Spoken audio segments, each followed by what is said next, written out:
An object thrown vertically upwards reaches a height of 500 meter.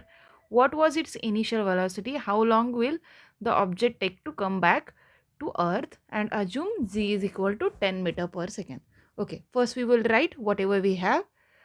Okay, the object is thrown upwards like this up to 500 meter. Okay, then we have to calculate what's its initial velocity. That is, sorry, initial velocity is what we have to calculate here. How long will the object take to come back earth? Okay, so while going, first the object goes upwards and then come backwards. We have to calculate the total time object to come back to the earth, and g is given. G is 10 meter per second square. Okay, s is equal to 500 meter, that is distance, and we have to calculate initial velocity.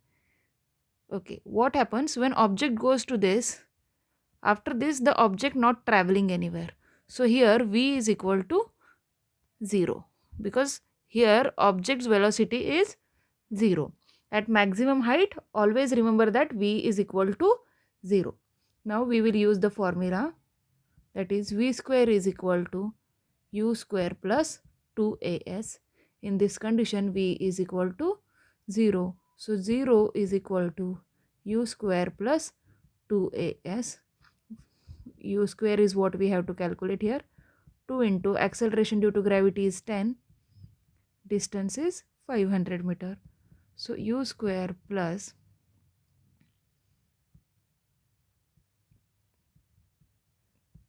this is nothing but 10,000 is equal to 0. So u square is equal to 10,000. So u is, what is the square root of 10,000 is 100 meter per second. So what is the initial velocity of object? The initial velocity of object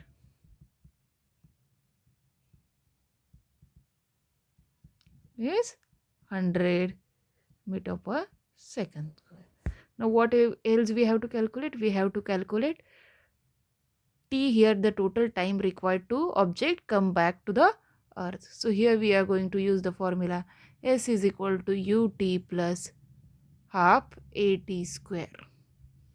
Okay, in this case, the initial velocity should be 0. U is equal to 0.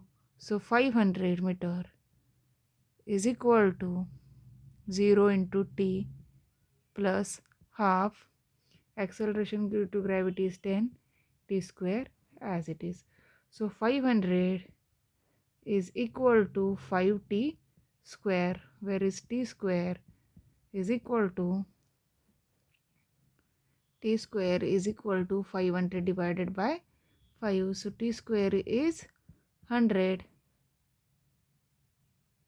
So t is 10 meter second, 10 meter per second. Okay, this is only one sided t, means for the upward direction. While coming also it takes 10 seconds. So the total time is equal to while going upwards plus while coming downwards. So 10 plus 10 is equal to 20 seconds. So the time required to object come down, time required to object to come down is 20 seconds. Thank you.